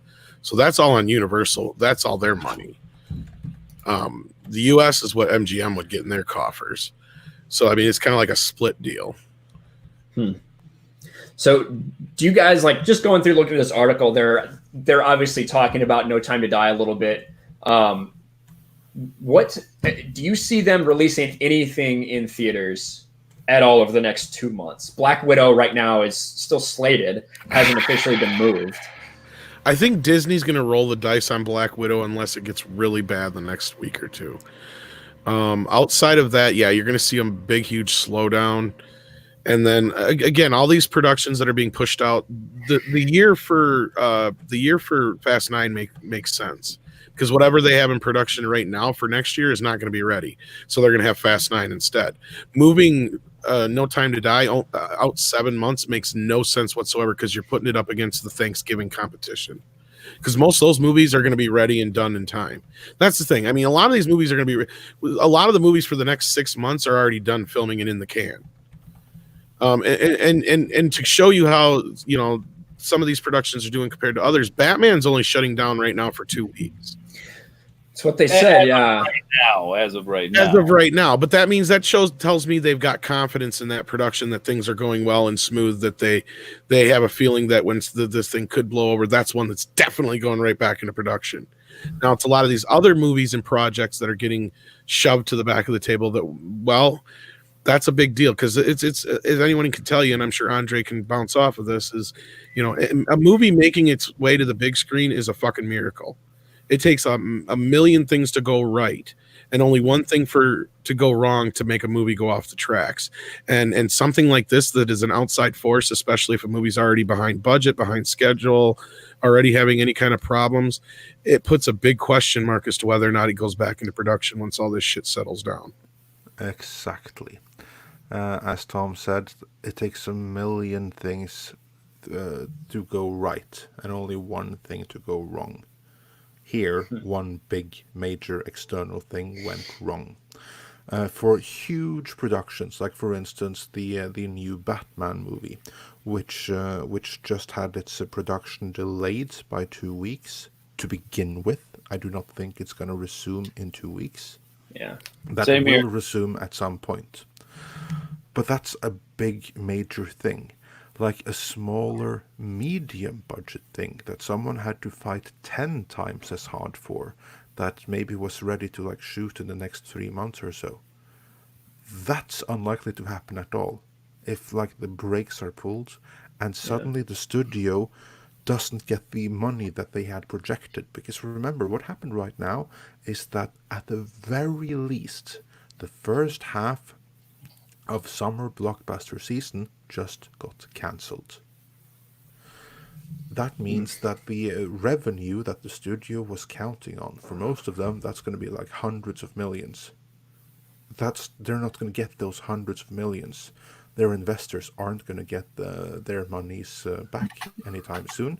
So that means that they have less resources to put into productions to come. So many movies that were set and ready to go will now suddenly have their funding pulled because those money will be needed elsewhere. And those productions, they're not coming back again. They'll be cancelled permanently. And that is true not just for movies, but also for TV series and everything. Yeah, I think even Netflix has been canceling productions and stuff. Yeah, they've had to. Production for whatever it's season 4 or 5 of Stranger Things shut down, and I can't remember what season they're on anymore. Yeah, Falcon and Winter Soldier. Yeah, also had filming delayed for that. Batman and specifically, is Warner Brothers immediately changed course on that. They came out and said, "Oh, we're good. We're going to keep going." I think a lot has to do with the response the UK is having to this, which seems to be much more lax than a lot of other countries, specifically in Europe right now. Obviously, Andre and Stieg, you would know a lot better than me what the UK's response is, if it's different than any of the other countries. Oh, it is very much so. It's very different. It kind of seemed to me like UK was saying, well, we're just going to let it spread and get everybody, let everybody get immune to it and then be done with it. Yeah, pretty much. Yeah. Because here's the thing that, for instance, if we take my kind of Stieg, that sounds awfully Norwegian. Yes, he is Norwegian. He's the gentleman I was talking to you about having that, that one show with that a while back. Oh, so there's 2 Norwegians on the stream now. That has to be some kind of record. I know. This is getting out of hand. Now there are 2 of them. Yeah, exactly. Steve, I haven't really got a chance for you two to talk yet, but he was the one I was talking about where I said we don't have a title, but I was like, we got to call it 2 Norwegians and an idiot American or something like that, and just be you two and me, and just me kind of asking you guys questions about all this kind of stuff from your guys' perspective and shit like that. But yeah. But basically, to summarize that real quickly, for instance, in our country, then in Norway, they've shut down all the schools and all the kindergartens, meaning that all parents that are working, even though that weren't sent back from their home anyway. They have to be home with their kids, even if they were supposed to go to job, if they were working in something where they weren't sent home in on leave. They have to be back on sick leave because they have to look after the kids because no one else is going to. And all of that is going to have a huge, huge ripple effect on the economy. Boris Johnson basically decided that this thing here is so contagious that, yeah, we can shut down everything. We can close down all the schools, all the kindergartens, so everyone has to stay home. And the economy is going to utterly tank. And in the end, you're all going to get infected anyway. So it was all for nothing. So basically what we're going to do is that we're going to carry on. We're going to do this, this, and this to try to keep it somewhat under control. But basically you're all going to get infected anyway. So let's not tank the economy while you get infected anyway. That's kind of like what he said. So basically he's working off the assumption that most people are going to be fine. And the people that aren't going to be fine, well, they weren't worth permanently destroying the economy for. Yeah, that is one of those questions. You know, it's such a double-edged sword, like you said, to take, because that's the same situation we're here in America. They're canceling basically schools for it. Almost everyone is canceled for at least the next month, and then evaluating after that. Yeah. And like you said, now parents, do they have to stay at home? Do they have childcare available? Were those kids reliant on eating those meals at school that they're now going to have to eat at home? All these questions that begin to pile up. And yeah, that's the big thing that they were talking about in my state today was like making sure we get the kids that, you know, like, you know, need that, or, you know, they rely on that food that they get at school. And they've got some things in place. So there are people out there doing things to help mitigate all of that. So yeah, it's just nuts how like the kid, like I got kids and they shut the schools down. So they've set it up to where tomorrow morning you can go and get like a Google book or, you know, an ebook for the kids or whatever, and then they'll continue school at the house. But in the same sense, like, okay, yeah, so they've got some cool things in play to like make sure kids are still learning and staying active, and essentially kind of keeping their minds off of this. Because, you know, like these kids, they don't know what's going on. They have no clue. They yeah, that's a good point. You know, so, you know, it's kind of a distraction for them, which is nice.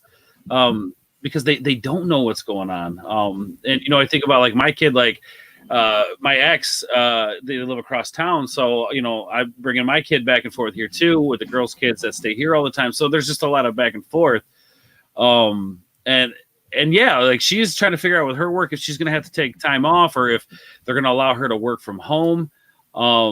So yeah, I guess it's just good that I work at a smaller local business and things. I'll still make money, but I'll have more time to help out with taking care of the kids and stuff like that. So I guess that's a positive, and that's how I'm trying to look at the situation. Is just like, yeah, I might not be working a lot, but if she can work from home, or I can reduce hours and hang with the kids here, like there's a way to do it. And there are daycares that are still open here in Illinois, so.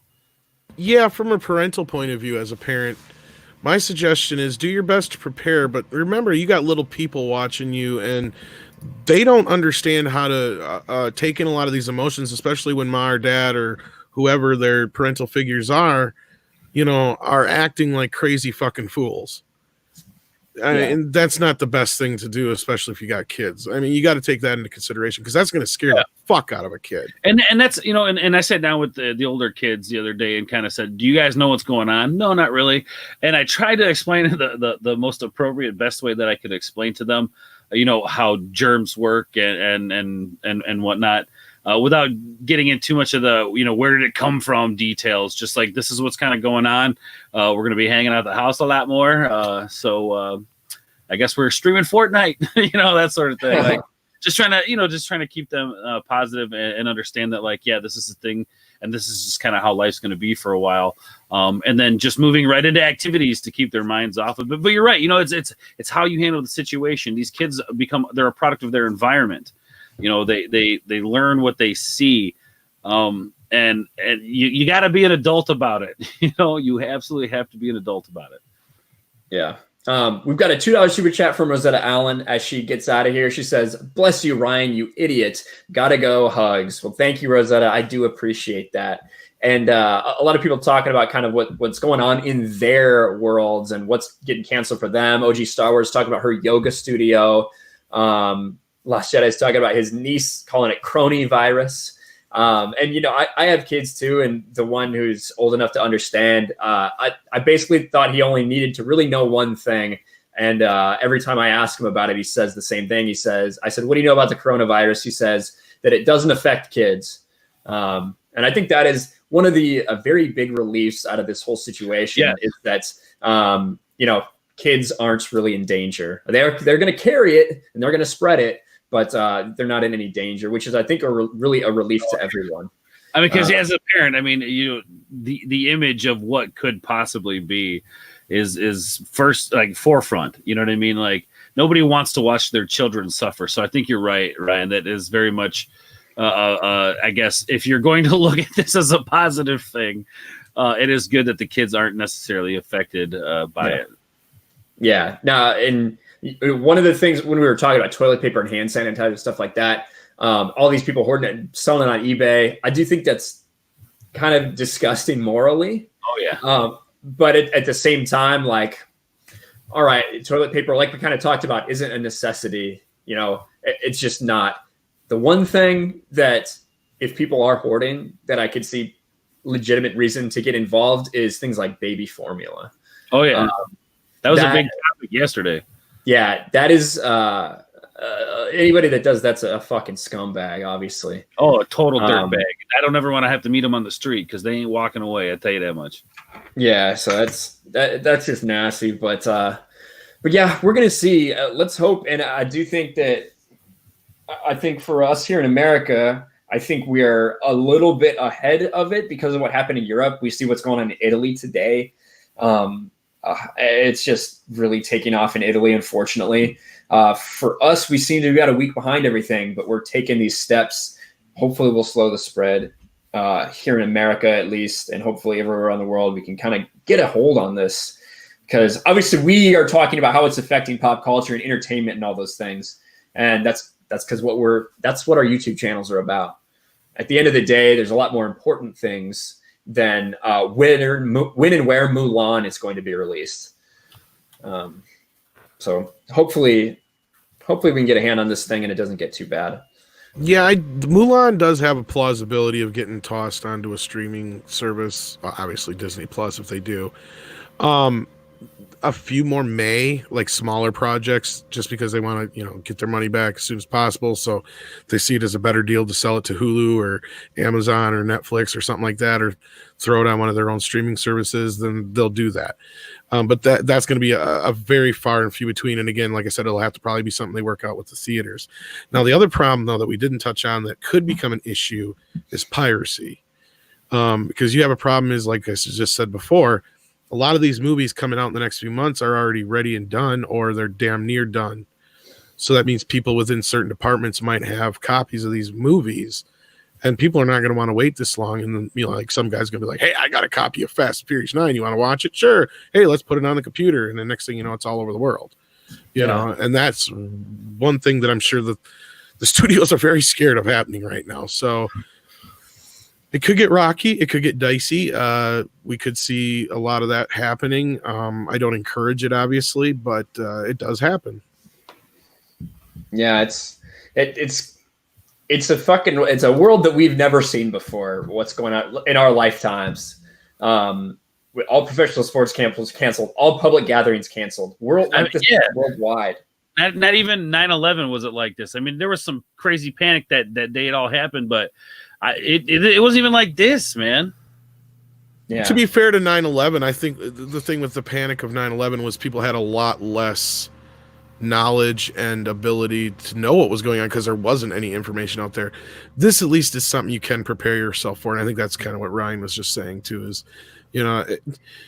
just take a few extra precautions, and I think that's part of the problem with the media. Is if they would have just come out and told people, all you got to do to really be careful is to wash your hands. Avoid, contact with your face if you're out in public and stuff. Try not to get too close to other people. stuff like that, nobody would have listened.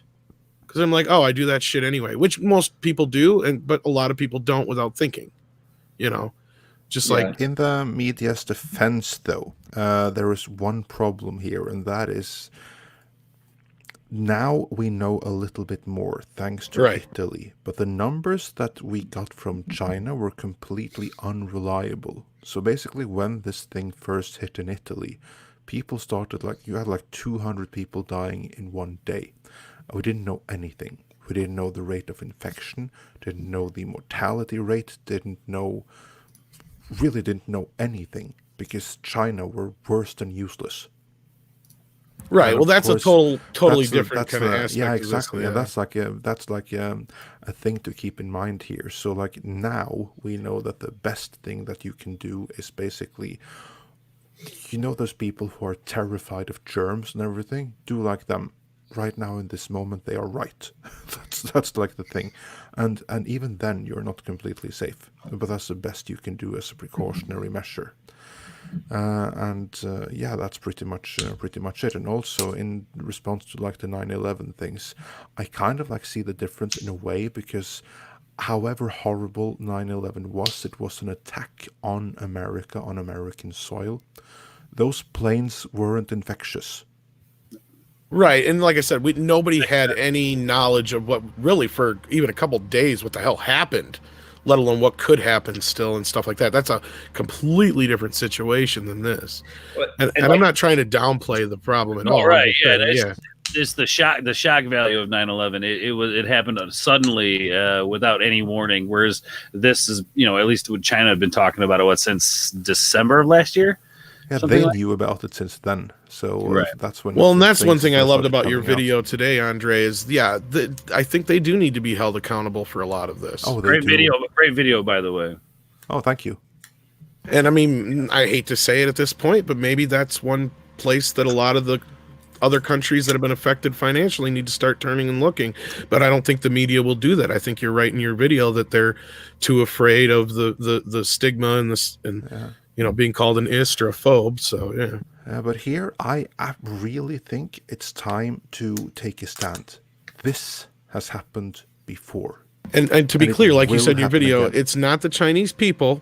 Right. It was the government. It was the way it was handled. It was the way that the information was let out. It was the perception of the information. And then they had the audacity to turn around and try and blame the U.S. for it. Which is completely fucking ridiculous. Yeah, and it's course, and the media is so desperate to see Trump lose the election. Of course, they're going to latch on to it, which just from an outside perspective is abso-fucking-lutely pathetic to see every last straw they can get at going after Orange Man bads. Basically now it's this thing here. That's the everything else has failed. There's no Russia, there's no Ukraine.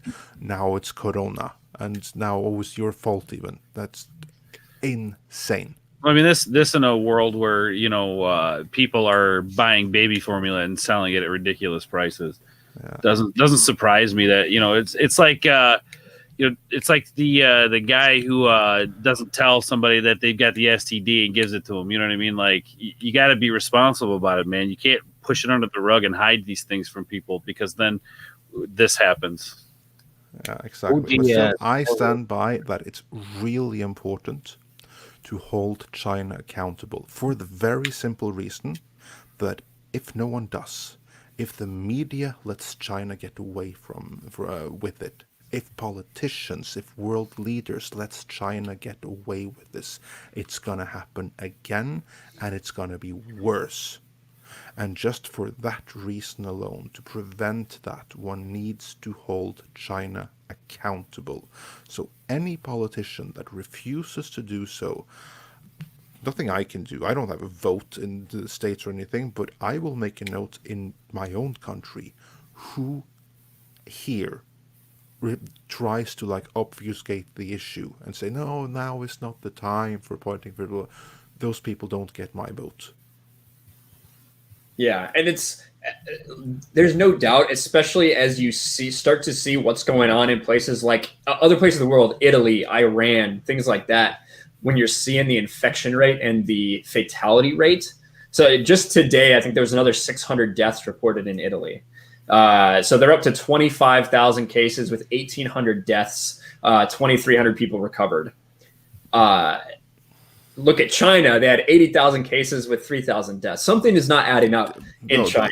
You can't trust those numbers. Exactly. Like, look at Russia or the Soviet Union. Sorry, with Chernobyl, they had like what 30 deaths according to their own estimates. When everyone else is saying, "Dude, you had like 100,000 minimum." It's kind of like the cruises where a lot of people fall overboard, but there's never a murder. Yeah, exactly. But there's, you got thousands of people in a concentrated area all at once. And a lot of people fall overboard, but, well, that's just because of the optics of it. They don't want that optic out there. So, yeah, perception. OG Star Wars mentioned something in the chat saying they don't talk about the survivors or the survival rate in the media at all. Right. True.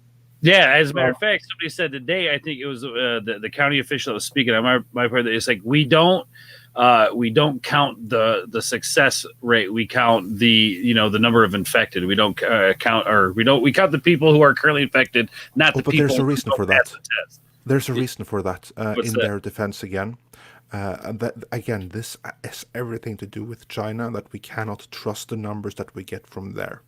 We do not know that the people who are seemingly recovered, if they're really recovered. Okay. What we know from what I've seen is that basically anyone with any kind of respiratory issue, somebody with over the age of 30 that has anything from like diabetes to any Obesity. kind of pulmonary issues are at risk. Smokers. Yeah, Smoking so I'm fucked. is really bad. So, anything that affects your immune system, and then they call it a morbidity factor. So if you like Tom said, if you have diabetes or if you're obese, those are factors that could put you more at risk. If you then smoke on top of all of that, then you have to like take extra care of yourself. Right. And at the end of the day, listen, there's like two camps seemingly that are allowed. You have it's just the flu, bro. And then you have it's the end of the world. Well, it's somewhere in the middle. It's more or less, it's something that can be avoided. If you're a very healthy young person, you shouldn't have to worry about it. But it is something that you should think about as far as carrying on to those who don't have a great immune system or are elderly and stuff like that. I mean, be responsible. And that's kind of the thing is like, nobody's saying stop your life. No one's saying stop going out. I think the craze is bullshit because like, next week, everything's going to be restocked. But, the more crazy we act, the more it's going to give the media, it's more it's going to give the government and all these other places reasons to take control. And it's like, no, we got this covered. That's what we need to do as citizens is go like, no, we're going to be responsible enough not to panic and, handle this responsibly and take care of business. And, the more we find out, the more we'll be able to figure out. And that's where I think they just say it was Canada or something like that. They just finally isolated the strain or something like that. So that's a start. So they say, yeah. We'll see. Either way, we're just kind of at the beginning of this thing. We still don't know a whole lot. So, but if you wash your hands, it's good. If you sanitize your hands, it's good. And stay away from. Well, yeah, a lot of this is stuff you should do every day. And stay away from parents. That's what I would do. Except for that. I mean, no, but washing your hands and stuff, washing your food products, anything that you would put near your mouth or face is probably a good idea, just in general. And also hard surfaces. Be wary of hard surfaces because that is somewhere because that's like the thing that makes this so insidious. It's hyper infectious, and this virus will last outside of a human host body for much, much longer than an ordinary flu virus. Like an ordinary flu virus will die outside of a body in 30 minutes. This thing right here can make it on a hard surface in, I don't remember, 3 to 4 days, 12 hours, days, something ridiculous like that. Yep. Yeah, we're not going to get any solid answers until our scientists or Canadian scientists or other start really kind of digging into this stuff. And we're just on the cusp of that. So, again, this is going to be a really strange few weeks. It's going to put a lot of weird things in a lot of weird places. But as far as the movie industry goes, just enjoy the Netflix and stuff. You chill you for now, I guess. If you got a lot of movies to catch up on, that's great. I know Andre and I are planning on catching up on a lot of work. Right? Yeah, I know we're hoping to catch up on a lot of work over at Midnight's Edge. So that's the plan, because I still work from home, so I have to like be on call for my day job at all time. I have like some online meetings and stuff like that, but all our clients are basically in quarantine as well, so there's not all that much to do. So this is a great time to catch up on some long overdue stuff. I think we're all on that same page. Like, how can we, try to make this a positive thing and give people a space to come in and try to take their mind off of everything? Yeah, well, yeah, for sure. In my case, I have like a wife at home and 2 kids under the age of 5, so it's that focused, but still. Right. Yeah. Yeah. So trust like me, I what got you're two. saying. That there's going to be loads of divorces and loads of new kids. So. Yeah, I saw somebody post something like that. It was like, there's gonna be a baby boom in 9 months. That's probably true. That's probably true. yeah, I was saying something like that too.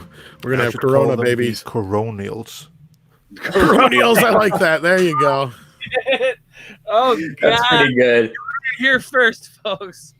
That's pretty good. I like that. Let me hit these last couple super chats, and then I'll thank my patrons. We'll let everybody show their channels, and we'll put this thing on ice here. So thank you to 52 Movies a Year, $4.99.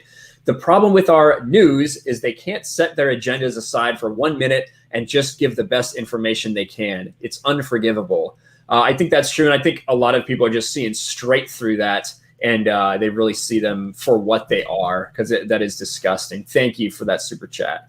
And then Supreme Heretic for $2. Thank you, Drew. Says, never underestimate irrational fear and stupidity. Just when it seems like you can't do anything dumber, you go and do that. So for sure, Drew, everyone's got to keep that in mind at this point in time. But I want to say a thank you to all my patrons. And I am going to be doing a Patreon hangout in Discord right after the stream, giving about 5 minutes after the stream's over to go take a piss and say goodbye and all that. But thank you so much to Teresa Martin, George Big Dick Lucas, also known as Storyman Jack, Lost Jedi 22, Culture Casino, Mexican Iron Man, Neo Valentine, and D Larkin, Trace XL, The Geek Blend, Daniel Himes, Mary Mayhem, who's been in chat modding. Thank you so much. What an ass, what a bitch, what a coronavirus cuck. That is his new YouTube name. Rosetta Allen, Bionic Belly Button, RC from the NYC, Riff Magos, Thick Karen, AFK Bard, RR, My Nerdy Home, Steph, who's also modding earlier, thank you, Lethal Lightning, Optimus Prune, Raging Rhino, Seth Saunders, Alex McCarthy, Trev Fishbein, Geeky Candy, Wesley Semple, and Mark Steven. You guys are awesome, and you allow me to keep doing more content, and I do appreciate you guys so much. But Stieg, you got any final thoughts on everything and kind of where everyone can find you? And what you do? Well, for the coronavirus, just keep a cool head and be careful. That's it. Watch some movies, read some books. As for my channel, it's tiny. I only made it because of peer pressure. But you can mostly find me on Mary Mayhem's channel or all kinds of other channels. Even been on Tom's channel a couple of times. I'm just a panelist, really. Stieg is always the bridesmaid, never the bride. He's a friend of the family, we call him. That's true. That's good. Yeah, I like Yeah, I'm the weird uncle. Not the creepy uncle, the weird one. There you go. Very important to distinguish between the two. Yes. Very true. Ord's Board, thank you so much for joining me, sir. Where can people find you and what do they get? Well, first of all, thank you so much for having me. And real quick final thought. I want people to take this situation and begin to count your blessings. I think it's important to reflect on how life is now and appreciate, what we have. And, this is a time, I think, for families to come together, really spend some time, get to know each other a little bit better. And again, appreciate the things that you have in your life, because they could very quickly be taken away, as we're saying. But you guys can find me over on my channel, Ord's Board, on YouTube. I'm doing pop culture gaming streams.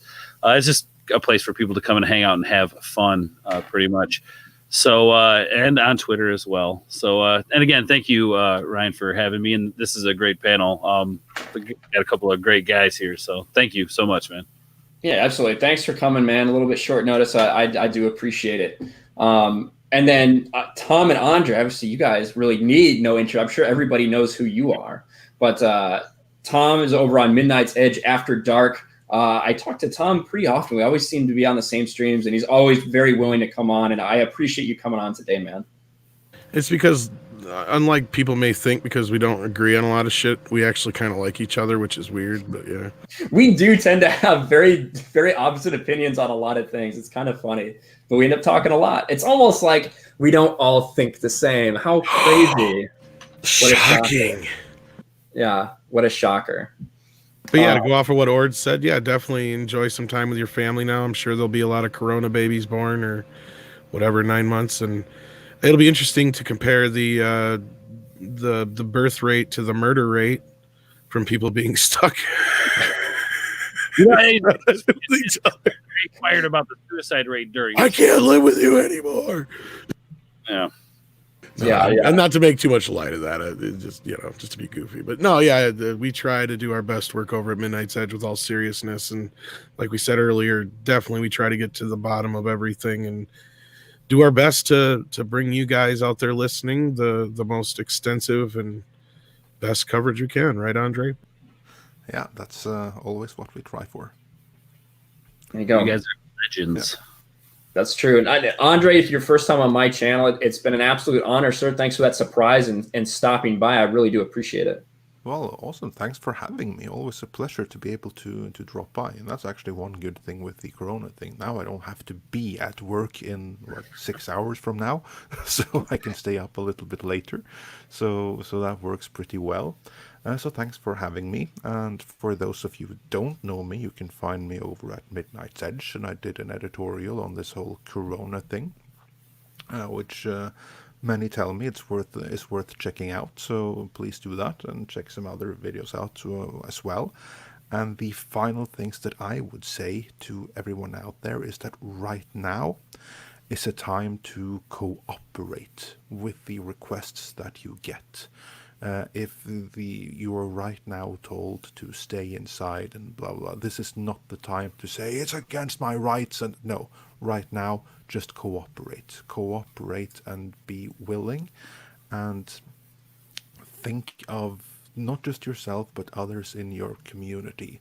So don't go and raid the stores for toilet paper and everything like that. They're not going to run out of it. Just take what you need and leave it with that. It's going to be resupplied. Like, don't go crazy. Don't descend into anarchy. We're a civilized society. We can deal with this. So just keep that in mind. It's going to be weird and unusual for a few weeks and a few months to come, especially for those that are going to lose their income because of this. And there's going to be loads of those people. I wish I could say or do something to make that better. I can't. All I can say is basically just hang in there. Don't lose your minds. Keep your heads cool.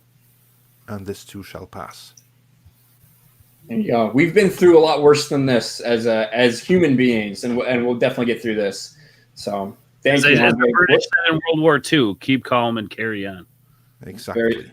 Very true. Exactly. Yeah. So some wise words from Andre to end the stream. So for everybody that hung out with us, I do appreciate that. Make sure you check out all these awesome channels here on the panel. And thank you to my guests for being here with me. If it's, I haven't even said this whole stream, if it's your first time here, please do subscribe to the channel if you're new here. But thank you for hanging out. Thank you for the likes, the shares, the super chats, the dislikes, the comments, the interaction. You guys here in the chat are what makes it fun to do these streams. So thank you so much. Thank you to my panel, and we will talk to you next time. Peace.